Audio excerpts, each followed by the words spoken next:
Alright, I'm going to try making this video again, and hopefully this time it will have sound. Okay, another QSMAT problem here. How much heat is given off when 869 grams of iron bar cools from 94 degrees down to 5 degrees? So, we need to know the specific heat of iron first, which is 0.44 joules per grams degree Celsius. We need to get the delta T by taking the final minus initial. Notice this time the final temperature is cooler. It's 5 degrees and the initial is 94. So we've got a negative temperature change. And so therefore, when we multiply it by the other factors in the equation, we're going to end up with a negative number because it's losing heat. The iron's cooling off, it's losing heat, so it makes sense. Alright, so Q equals SM delta T. Plug in our mass and our specific heat capacity and our negative 89 degree temperature change, and everything cancels except for joules, which is what we're trying to figure out. Negative 34,000 joules. Alright, so now calorimetry is simply the measurement of heat flow. And so it's frequently not possible just to measure the block of metal directly. So you end up doing a calorimetry experiment involving water. And we will do a few experiments like this. So the most common technique is called constant pressure calorimetry because you use just the pressure in the room, the atmospheric pressure, as your constant pressure. So all you need is just a simple open container. So remember, the delta H, the enthalpy, is equal to Q at constant pressure. As long as you're at constant pressure, there's no work being done, and so you don't have to worry about that. Your change in enthalpy is just simply the heat lost or gained. The easiest way to do this is called a coffee cup calorimeter. You just use two styrofoam cups nested together. Now, obviously, you can't do combustion reactions in this way, but you can do any reaction that happens in water, like reactants being sodium hydroxide and hydrochloric acid, or just if you have a piece of metal, you can plop it in the water and measure the heat lost that way also. So chunks of metal and aqueous reactions you can do with constant pressure calorimetry. So this is what your calorimeter looks like. It's just two styrofoam cups nested together. You need a thermometer. I usually don't mess with a stirrer. I'm going to simply swirl the cup to stir it. Okay, so by carrying out an aqueous reaction in a simple calorimeter like this, you can indirectly measure the heat change of your system by measuring the heat change for the surroundings, for the water and the calorimeter. So that's a frequent thing that's going to happen in calorimetry. You're never directly measuring the temperature change of your system, whether it be an acid-base reaction or a chunk of metal. You're instead measuring the surroundings, which is going to be the water and the cup. Alright, so because the specific heat of water is well known, 4.184, or depending on which slide you're looking at, it might be 4.186. This is the right one, 4.184 is correct. We can measure the enthalpy using QSMAT, but remember, because we're measuring the water and we're figuring out the Q of the surroundings, in order to figure out the Q of the system, all we have to do is change a sign. However much heat the surroundings gained, well, that's how much heat your system must have lost. So here's an example. You take a 72-gram piece of metal that's at 100 degrees, put it in a coffee cup calorimeter with 95 grams of water that's at 12 degrees, and the final temperature ends up being 23. What's the specific heat of the metal? Well, first, just try to understand the big picture here and try to picture in your head a piece of hot metal being taken out of an oven. Imagine it being placed in a cup of water, and the metal's going to cool off. It's going to lose heat to the water until they reach the same temperature. So if you noticed, we were given an initial temperature of the metal and an initial temperature of the water, and we're just given one final temperature because that is the temperature of both the water and the metal. Alright, so the metal's hotter than the water. Heat will be transferred from the metal to the water until they're equal in temperature. So T final is always going to be the same for both. Alright, so what's the system? In this case, it's the metal. What's the surroundings? The water. Is the system the metal? losing or gaining heat? Well, the metal started out hot and it cooled off, so the metal's losing heat. And so the sign for the Q of our metal is going to be negative. The surroundings, though, the water, is gaining heat, so its Q will be positive. So make sure to keep straight all these different things in your head. That's where people mess up, is just using the wrong numbers for the wrong substances. So the amount of heat lost by the system is always going to be equal to the amount of heat gained by the surroundings, and vice versa. The only thing that's going to be different is the sign. So and the reason we do it this way, because it's seldom possible to like directly measure the system. You can't stick a thermometer in the middle of a chunk of metal. So instead, we just measure the surroundings and change the sign.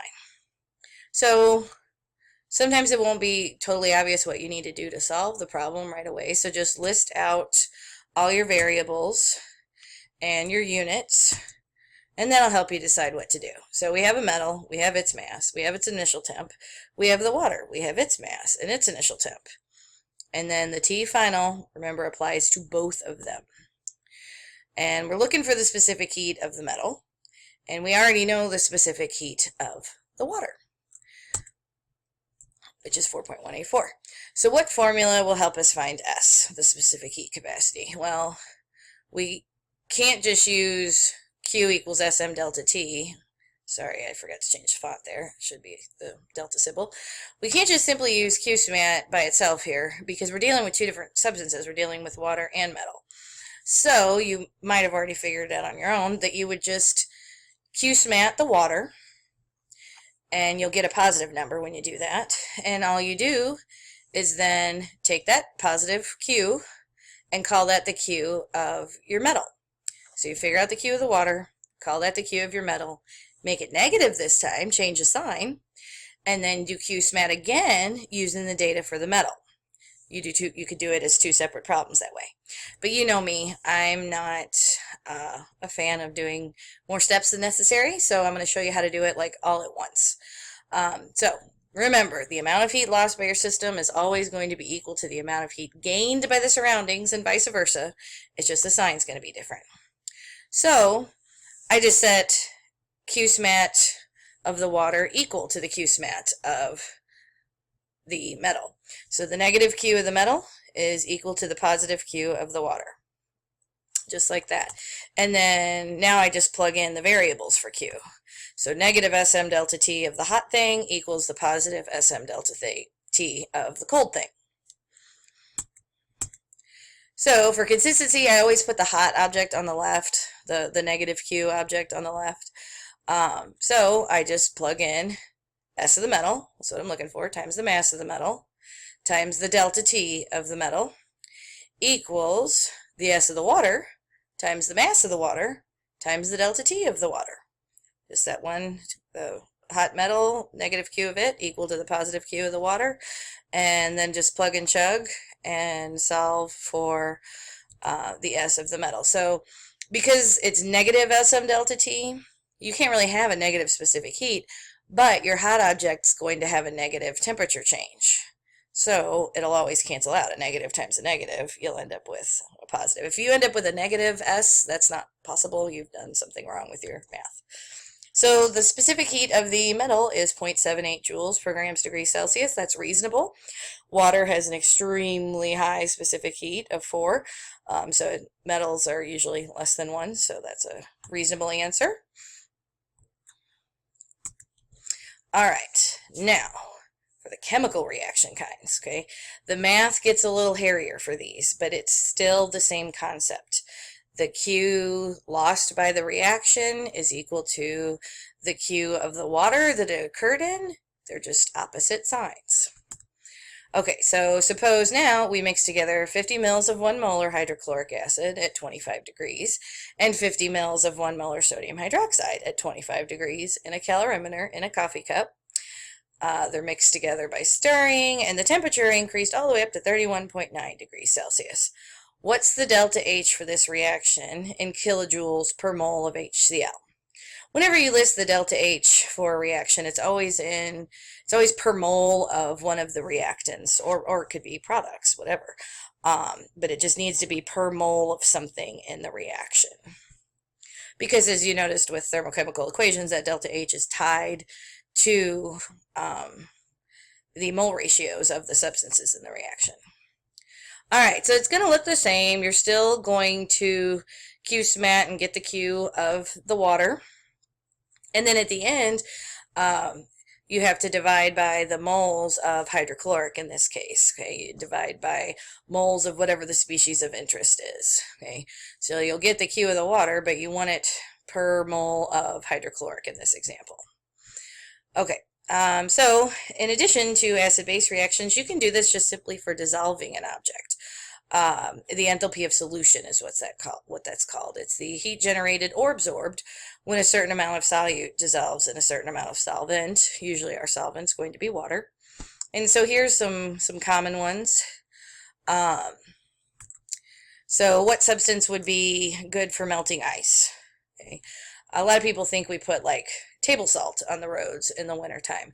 But you can see table salt is actually endothermic. It sucks in heat. And that would actually make the surface of the roads even colder. Whereas calcium chloride, that's actually what we put on the roads. That is quite exothermic. It releases energy when it dissolves in water. So they put that on the road and it mixes with the ice and releases heat in the first place, and it also makes it harder for the water to freeze. The calcium and chloride ions get in between the water molecules and make it harder for them to stick together. All right, now what substance would be good for use in a cold pack? Well, all of these salts at the bottom here are endothermic. They suck in heat and make their surroundings colder when they dissolve. So ammonium nitrate is actually what they put in those disposable ice packs. All right, so going back to the acid-base reaction, once again, just read it, try to figure out what's going on, write out a balanced equation. The system here is this acid-base reaction. The surroundings is the water. See a pattern yet? Okay, the surroundings is always going to be the water in a calorimetry problem. So is our system losing or gaining heat? Well, the water got hotter when this reacted. So where'd that heat come from? It came from the system. The system lost heat and the water, the surroundings, gained it. So our system will have a negative Q. So the surroundings, though, are gaining that heat that was lost by the reaction, so they are going to have a positive Q. Okay, so this reaction was exothermic. Okay, it released heat to the surrounding water. And then remember, for constant pressure calorimetry, the enthalpy of a reaction is simply the Q. So the energy, once again, I put the negative exothermic thing on the side. On the left side, the energy released by the reaction is equal to the energy absorbed by the water. So all we have to do is figure out the Q of the water, change the sign, and that'll be the Q of our reaction. Okay, so you list out everything you know. The initial temp of the water was 25. The final temp of both the reactants and products, the system and the water, was 31.9. The delta T was 6.9 degrees Celsius. And the mass of the water was 100 grams. How did I get that? Well, remember we assume solutions are just essentially water, so we had 50 mils of the acid and 50 mils of the base. So we had 100 mils of a solution that had other stuff besides water in it. It had the acid and the base in it, but essentially it was mainly water, and so the density would still be about 1. So we just assume 100 milliliters of a solution of acids and bases would have a mass of 100 grams. So, solution's mainly water, so we get to take that shortcut. Ta-da! All right, we know the S of water. It's not given, but it's assumed. Once again, that should be 4.184. Now, the specific heat of water is that of the system in this case, because it's all dissolved in water. We only want to know the Q of the reaction, so we'll just get the Q of the water, S times M times the delta T. Voila, we get a positive 2,888. That's the Q of the surroundings, the water.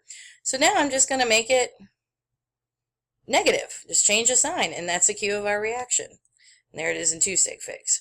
But I want the enthalpy per mole, so I'm going to have to figure out moles. Oh no, we've only got a few seconds left. Continued in the next video.